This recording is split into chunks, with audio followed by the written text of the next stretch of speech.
Abbootiin amantaa fi abbootiin gadaa Oromoo Gujii tatamsa'ina vayiraasii koronaa ittisuudhaaf ummata barsiisuu qooda isaanii baachaa akka hojjetan beeksan oduuwwan dhimmoota kominikeeshinii godinaalee nu qaqqabeef Ababaayyoo Kafanii dabalata qaba.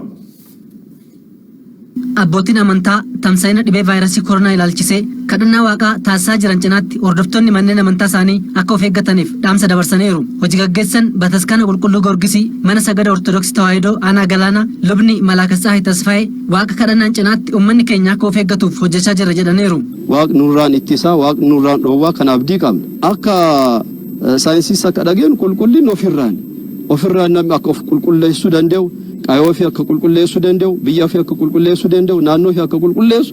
Kanaafuu namni akka qophaa'u ergaa dabarsaa jirra. Sheek Said Awwal imaamni masjida bulchiinsa magaalaa Bulee Horaas akkasuma waaqa kadhachuun cinaatti uummata keenya barsiisaa jira jedhaniiru. Eekamsuu waaqaa kanaa wanni nurraa balleessu yookaan nurraa qabbaneessu gara waaqaa deebi'uudha.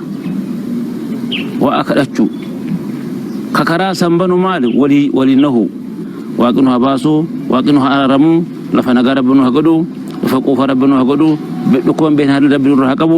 Lubni Taamiruu Asaffaa hojii gaggeessan mana sagada Pirotestaantii Galaaloo Galaanaas kadhannaan cinaatti hordoftoota amantichaa barsiisuun akka of eeggatan hojjechaa jiraachuu himaniiru. Uummati keenya hundi akka waa kadhatan fuula waaqaa duraa akka jigan araara akka galan waaqni nu araarama dhukkuba qorsan qabne kana biyya keenya irraa hin kaasaa isa jedhu kana kan. Abbaan gadaa Gujii fi walitti qabaan gumii abbootii gadaa Oromiyaa kadhannaa abbootiin amantaalee taasisan cinaatti uummannis qulqullina ofii fi naannoo eeggachuun tamsa'ina dhibee vaayiraasii koronaa dhabamsiisuuf carraaqqii mootummaan taasisaa jiru milkeessuuf hojjechuu akka qaban dhaamaniiru. Nuti ergaan guddoo waaqa irraa qabna. Nuti waaqa himanna. Waaqa dhukkuba sanuu biyya keenya fidiin jenna. Yoo fidee jiraatellee akka dhaamu ergina. Kaaniin immoo uummata bal'aa.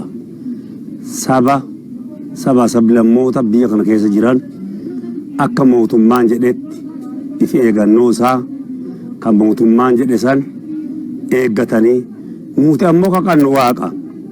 Nuti waaqa himanna kan mootummaan laaleetti hime san namni hundinuu fi eegatee akka bulu uummataa wani dhaamu kana. Gabaasni kan waajjira dhimmoota kominikeeshinii mootummaa godina Gujii lixaati.